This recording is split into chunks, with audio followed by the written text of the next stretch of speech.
जय श्री कृष्ण दोस्तों। मेरी सभी बहनों को आने वाली करवा चौथ की बहुत बहुत शुभकामनाएं। चौथ माता और पार्वती माता की कृपा से सभी का सौभाग्य अखंड बना रहे, इसी मंगल कामना के साथ आज की वीडियो में शुरू कर रही हूँ। आज की वीडियो में हम जानेंगे कि करवा चौथ व्रत की संपूर्ण पूजा विधि और नियम किस प्रकार से है। तो देखिए, अगर आप समूह में पूजा कर रही हैं तो बहुत अच्छा है, लेकिन कई बार क्या होता है कि हम कहीं बाहर रहते हैं और हमें अकेले ही पूजा करनी होती है। तो ऐसे में हम किस प्रकार से पूजन करेंगे, करवा में हमें क्या भरना है, करवे को हम अकेले किस प्रकार से फेरेंगे, ये सारी इस तरह की तमाम जानकारी आज के वीडियो में आपको मिलने वाली है। सभी प्रकार के नियम और विधि मैं इस वीडियो में शेयर कर रही हूँ, तो वीडियो को स्किप ना करें, कोई भी स्टेप मिस ना करें, अंत तक जरूर से बने रहें। और अगर वीडियो अच्छी लगे तो कमेंट जरूर से करें, आप लोगों का कमेंट ही हमारा उत्साह बढ़ाता है। तो इस वर्ष साल 2024 में करवा चौथ का व्रत 20 अक्टूबर दिन रविवार को रखा जाएगा। सुहागिन महिलाएं पूरे दिन निराहार निर्जला व्रत रखेंगी और शाम के समय माता करवा की पूजा करके चंद्रमा को अर्घ देने के बाद ही व्रत का पारण करेंगी। तो चलिए अब हम देख लेते हैं कि पूजा किस प्रकार से करनी है। तो इस दिन सुबह जल्दी उठकर स्नान आदि से निवृत्त होकर व्रत का हमें संकल्प लेना है कि हे चौथ माता, मैं आपके निमित्त आज निर्जला व्रत रख रही हूँ, मेरी पूजा को निर्विघ्न पूरी करे और मेरा सुहाग अखंड बनाए रखे, अमर करें। देखिए, मुख्य रूप से पूजा शाम के वक्त प्रदोष काल में की जाती है। कई लोग दोपहर के समय भी कथा सुन लेते हैं। शाम के समय पूजा करते वक्त आपको राहु काल का विशेष ध्यान रखना है कि राहु काल के समय पूजा करने से हमें बचना चाहिए। तो शाम को आप पूरे 16 श्रृंगार जरूर से कर लें। मेहंदी आदि एक दिन पहले ही आपको लगा लेनी है। ढेर सारी चूड़ियां, मंगलसूत्र, पायल, बिछिया, शादी का जोड़ा या अगर पीढ़ लिया है तो पी लिया, ये सब जरूर से आप धारण करें। अब जहां भी आपको पूजा करनी है उस स्थान पर आपको एक चौकी लगा लेनी है। चौकी पर लाल वस्त्र बिछा लें। थोड़ा सा फूल या अक्षत का आसन दे करके हमें चौथ माता की कोई भी प्रतिमा या फिर फोटो को विराजमान करना है। आपके पास चौथ माता की कोई भी फोटो या तस्वीर है या कैलेंडर भी आप ले सकते हैं। जो भी आपके पास उपलब्ध हो उन्हीं को आपको विराजमान कर लेना। अब देखिए, इस पूजन में सुबह के समय कथा सुन ली जाती है। अगर कई लोग सुन लेते हैं तो चाय पानी आदि पी सकते हैं। हमारे यहाँ शाम के समय ही पूजन की जाती है। तो इस फोटो में देखिए, गणेश जी भी विराजमान है। हम गणपति जी की पूजन भी यहीं पर कर लेंगे। अगर आप अलग से गणेश जी की स्थापना करना चाहते हैं तो अपने घर में जो भी आपके घर के मंदिर में गणेश जी है उनको आप स्थापित कर सकते हैं, नहीं तो आप सुपारी से भी गणेश जी को बनाकर स्थापित कर सकते हैं। और अगर फोटो फ्रेम है तो आप उनको हर साल एक ही फोटो को यूज में ले सकते हैं, लेकिन अगर कैलेंडर आपने लिया है तो आपको हर साल कैलेंडर नया लेना होता है। चूंकि मैं आपको संपूर्ण पूजा विधि बता रही हूँ तो यहाँ पर हमें कलश की स्थापना भी करनी है। कई क्षेत्रों में करवा चौथ की पूजन में कलश की स्थापना की जाती है और कई क्षेत्रों में नहीं की जाती। अगर आपके यहाँ कलश स्थापना की जाती है तो इस प्रकार से कर सकते हैं। अगर कलश स्थापना नहीं की जाती है तो आप इस विधि को स्किप कर सकते हैं। अब हमें थोड़ा सा अक्षत का आसन दे करके जो है अष्टदल कमल का निर्माण कर लेना और एक धातु का कलश आप ले सकते हैं। किसी भी धातु का कलश ले सकते हैं, पित्तल का, तांबे का। उसमें हमें गंगा जल भर लेना है। फिर कलश के अंदर हमें सुपारी, हल्दी की गांठ, सिक्का और इलायची और साथ ही थोड़े से अक्षत डाल देने हैं। अब हमें कलश के अंदर डालने के लिए पंच पल्लव लेने हैं। तो पंच पल्लव आप चाहे तो आम के पत्ते ले सकते हैं। अगर आम के पत्ते नहीं मिल रहे हैं तो आप अशोक के पत्ते भी ले सकते हैं। इसके बाद हमें एक पूर्ण पात्र लेना है और देखिए, अशोक के पत्ते में आपको तिलक जरूर से लगा लेनी है। हल्दी चंदन से आप तिलक या फिर तरोली से आपको तिलक जरूर से लगा लेनी है। अब एक पूर्ण पात्र हमें लेना है, यानी कि कोई भी पात्र ले लो, उसको किसी भी अनाज से आपको पूरा भर देना है और उसको फिर हम कलश के ऊपर रखेंगे। और उसी के ऊपर हमें एक देसी घी का दीपक भी रखना होता है, क्योंकि हम दीप कलश की स्थापना कर रहे हैं। तो दीपक में घी आप इतना भरें कि वो जब तक हमारी पूजा पूर्ण नहीं हो जाती तब तक वो प्रज्वलित रहनी चाहिए। तो अब यहाँ पर हमें 2 कड़वे लेने हैं, क्योंकि करवा चौथ की पूजा में कड़वे का विशेष महत्व होता है। अगर आप अकेले पूजा कर रहे हैं तो आप 2 कड़वा लेंगे और यदि समूह में कर रहे हैं तो आप 1 कड़वा भी ले सकते हैं। तो 1 कड़वे को हमें किसी भी मीठे से भर लेना है। कुछ भी मिठाई हो सकते हैं, बताशा हो गए, ये से आप भर सकते हैं।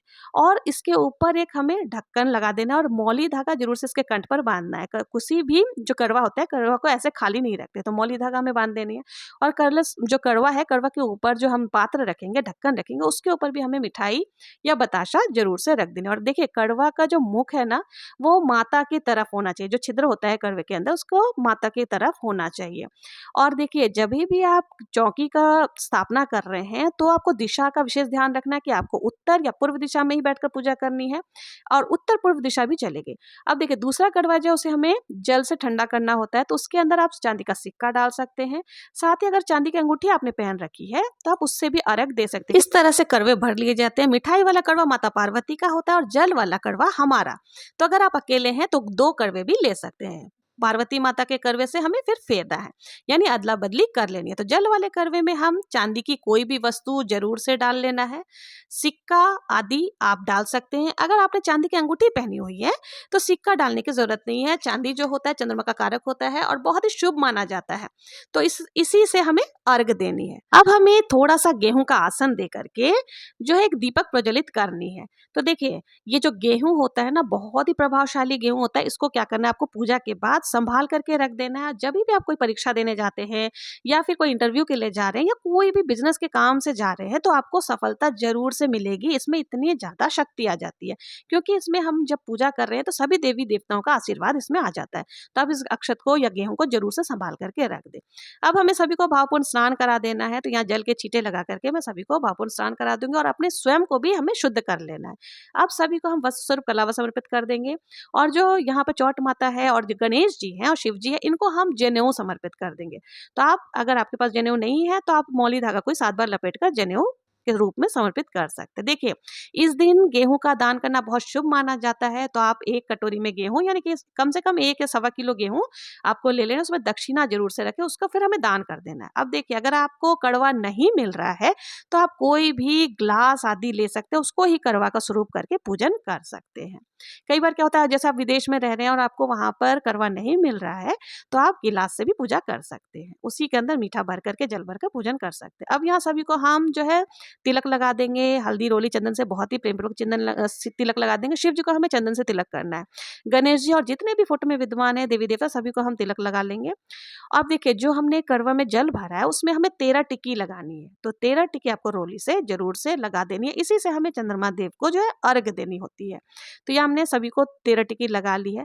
अब हम देखिए, सभी जो माता रानी है उनको सुहाग सामग्री, क्योंकि ये सुहाग का पर्व होता है, तो इसलिए माता रानी को भी हमें, चौट माता को, सुहाग सामग्री जरूर से समर्पित करनी चाहिए। देखिए, अगर 16 श्रृंगार आप समर्पित कर रहे हैं तो बहुत अच्छा है, नहीं तो कम से कम 5 मुख्य मुख्य चीजें आपको जरूर से समर्पित कर देनी चाहिए। चूड़ी, बिंदी, आलता, महावर और ये जो भी है सिंदूर, ये जरूर से आप समर्पित करें। अब हमें भोग प्रसाद समर्पित करनी है। तो भोग प्रसाद आपने जो भी घर में बनाया है, पूड़े पुए अगर आपके यहाँ बनते हैं तो उनका भोग लगा सकती है, चूरमा बनता है तो उनका भोग लगा सकती है। मैंने यहाँ पे बताशा आदि का भोग लगाया। जो भी मिठाई आप बाजार से ला करके भी या घर पर बना करके भी भोग लगा सकती हैं।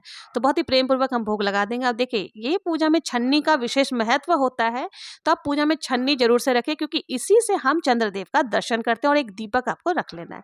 अब देखिए, एक जोत देखी जाती है, तो आप चाहे गाय के उपले से भी कर सकते हैं जोत, और नहीं तो कपूर जला करके भी आप जोत देख सकते हैं। तो इसमें हम जो भी मीठा भोग प्रसाद चढ़ाए हैं उसमें से थोड़ा सा भोग जरूर से डालना होता है।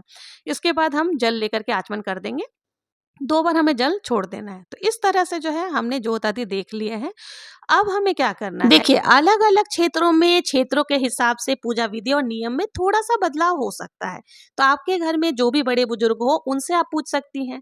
यदि कोई बड़ा बताने वाला नहीं है तो आप इस विधि से भी पूजन कर सकती हैं। यदि आप समूह में पूजन कर रही हैं, सखी सहेलियों के साथ पूजन कर रही हैं, पड़ोसियों के साथ पूजन कर रही हैं, या देवरानी जेठानी पूजन कर रही हैं, तो आपको एक ही करवा लेना है, 2 नहीं। यहाँ हमने सारी जो है जोत भी देख लिया है। अब हमें कथा सुननी है। देखिए, कोई भी पूजन जब हम करते हैं तो हमें कथा जरूर से सुननी चाहिए। तो कथा सुनने के लिए हमें क्या करना है, 13 दाने गेहूं के हमें ले लेना है। और अगर आप 2 जने साथ में पूजन कर रही हैं तो कोई कथा पढ़ता है, कोई सुनाता है और कोई हुंकारा भरता है, तो बहुत ही अच्छा लगता है। लेकिन अगर कोई भी कथा सुनाने वाला नहीं है, तो देखिए, अब कथा जो है कोई भी सुनाने वाला नहीं, तो आप खुद भी कथा सुन सकती हैं या पढ़ सकती हैं। और कथा का वीडियो जो है मेरे चैनल पर आपको मिल जाएगा, क्योंकि अगर मैं यहाँ कथा सुनाऊंगी तो वीडियो काफी लंबा हो जाएगा। तो आप मेरे चैनल से कथा सुन सकती हैं। फिर कथा बहुत ही प्रेम पूर्वक, श्रद्धा पूर्वक सुनने के बाद जो गेहूं के दाने हैं उसको हमें क्या करना है, अपने पल्ले में बांध लेना है। क्योंकि और देखिए, हमें कथा जो है, जैसे जब हम चौट माता की कथा सुनेंगे तो उसके लिए 13 दाने अलग से लेने हैं। और हमें फिर गणेश जी की भी कथा सुननी होती है, तो उसके लिए जो 13 दाने हमने पहले लिए थे उसको हम पल्ले में बांध लेंगे। और गणेश जी के लिए हम अलग से आखा लेकर के फिर कथा सुनेंगे। अब हमें प्रेम पूर्वक जो है आरती करनी है। तो आरती हम गणेश जी की भी कर लेंगे और फिर चौट माता की भी आरती हमें जरूर से करनी है। बहुत ही प्रेम पूर्वक आरती करने के बाद हमें हाथ जोड़कर पूजा में रही कमियों के लिए क्षमा याचना करनी है कि हे चौट माता, जो भी मुझसे भूल चुकी हुई हो उसके लिए अपना बालक समझ करके मुझे क्षमा करे और हमारी मनोकामनाओं को पूर्ण करने की कृपा करे और हमें अखंड सुहाग का वरदान दे और मेरे घर में सुख समृद्धि का वास हो। ऐसा बोल करके आपको जो है पूजन आपकी पूर्ण हो जाती है। अब अगर आप दिन में कथा सुन रहे हैं तो ये जो जल है आपको सूर्यदेव को अर्घ दे देनी है, और अगर आप शाम को कथा सुन रहे हैं तो इससे जो है इसी जल को थोड़ा-सा आपको जो जल हमने कड़वे में भरा है उसमें मिला करके अर्घ दे देनी है। अब देखिए हमें बायना निकालना है, तो सासू माँ के लिए आपको बायना बायना ज़रूर से निकालनी चाहिए। तो आप कुछ भी बायना में निकाल सकते हैं। आप अपने सामर्थ्य के हिसाब से सूट, साड़ी, लहंगा जो भी आप देना चाहते हैं, नहीं कुछ तो ब्लाउज़ पीस, उसमें थोड़े से दक्षिणा और एक कड़वा। अब देखिए मिट्टी का कड़वा अगर हम देते हैं या चीनी खांड के कड़वा, तो आजकल कोई भी उसको काम में नहीं लेता। तो इसलिए आप स्टील का या किसी और धातु का भी कड़वा जैसे ग्लास आदि दे सकते हैं कि वो काम में आ जाए।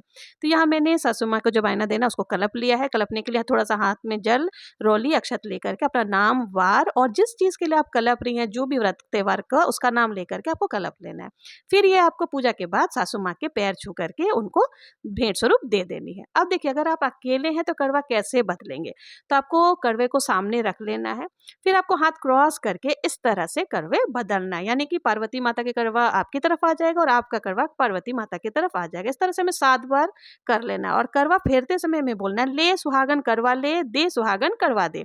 ले सुहागन करवा ले, दे सुहागन करवा दे। इस प्रकार से बोलते हुए आप 7 बार करवा को अदल-बदल कर लेंगी। और देखिए करवा आप जेठानी देवरानी पूजन कर रही हैं तो एक दूसरे से बदल सकती हैं, अगर सखियों के साथ कर रही हैं तो आप बदल सकती है, लेकिन आपको करवा अपनी सासू माँ और अपनी माँ के साथ में नहीं बदलना चाहिए, नहीं बदल सकते, ऐसा रिवाज है। अब देखिए अगर आप अकेले एक ही करवा आपके यहाँ लिया जाता है तो उसको आपको कैसे पार्वती माता के साथ बदलना है। तो देखिए करवे को आप पार्वती माता को स्पर्श करें फिर अपने पास लाएं और सेम वैसे ही बोलना है, ले सुहागन करवा ले, दे सुहागन करवा दे। तो इस प्रकार से 7 बार बोल करके आपको जो है करवा फेर लेना है। तो ये थी करवा फेरने की बहुत ही सरल विधि। अब देखिए इस प्रकार से हमारी जो पूजा है वो पूर्ण हो जाएगी और हमें अब चंद्रदेव की पूजा करनी है और पतिदेव की पूजा करनी है। तो चंद्रमा को जो है हम अर्घ देते समय थोड़े से रोली जो का छींटा लगा देंगे, उसके बाद फिर जो है दीपक हमने प्रज्वलित किया था या जो हम छत पर जाते हैं या जहाँ से भी आप चंद्रमा के दर्शन करते हैं तो उसके लिए आपको एक मिट्टी का दीपक लेकर के जाना होता है, क्योंकि अगर आप वो दीपक जो है हम अगर धातु का दीपक आप लेंगे तो उसे भी आपको वहीं छोड़ करके आना होता है। इसलिए तो आप कोशिश करें कि मिट्टी का दीपक हर साल नया लें और उसको हम जब पूजा कर लेते हैं चंद्रदेव की तो वहीं पर छोड़ करके आना होता है। अब देखिए चंद्रदेव की जो है जब हम पूजा करते हैं तो उस समय हमें क्या बोलना चाहिए, तो आइए जान लेते हैं। हरे बांस की छाबड़ी गले मोतियन को हार, करवा चौथ को चांदने अर्घ देऊं जीवे मारे भाई बरतार, आंख तले मारे सासरो ढाक तले नंसार, पीहर सासरे ऐसे बसे जैसे कीड़ी को हो नाल। इस तरह से चंद्रदेव को हमें आरती कर लेनी है। आरती करने के बाद उसी छन्नी से हमें अपने पति के दर्शन करने होते हैं और पति पूजन किया जाता है। तो पति देव को हमें पहले तिलक लगानी है। तिलक हमेशा आप लंबा लगाएं, जिस तरह से लंबा तिलक प्रोग्रेस यानी तरक्की की निशानी होती है, तो आप लंबा तिलक जरूर से लगाएं। उसके बाद आरती करो। तिलक लगाते समय भी सर खाली नहीं रहना चाहिए, सर पर आप नहीं कुछ तो मौली धागा जरूर से रख दें और इस प्रकार से हमें पूजन कर लेनी है। फिर पति के हाथों से ही जल पी करके व्रत को ले, लेकिन कड़वे को आपको जूठा नहीं करना है, थोड़ा सा जल हाथ में लेकर के आपको पी लेना या फिर थोड़ा दूर से आपको जल ग्रहण कर लेना है। तो इस तरह से करवा चौथ की पूजन हो जाएगा और देखिए बहुत ही प्रेम पूर्वक भगवान से श्रद्धा पूर्वक आशीर्वाद मांगना है कि हे प्रभु मेरा जो है सुहाग पार्वती माता की तरह ही अखंड रहे, अमर रहे। इस तरह से जो है हमारी पूजा पूर्ण हो जाती है। पूजन के बाद सभी बड़े बुजुर्गों का आशीर्वाद लेना ना भूलें, सभी को प्रणाम जरूर से करें। जितना ज्यादा आशीर्वाद की प्राप्ति होती है उतना ही अच्छा माना जाता है, तो सभी बड़ों के पैर जरूर से छुएं। करवा चौथ माता की कृपा आप लोगों पर सदैव इसी प्रकार से बनी रहे, इसी मंगल कामना के साथ मिलते हैं नेक्स्ट वीडियो में। तब तक के लिए जय श्री कृष्णा, जय चौथ माता की।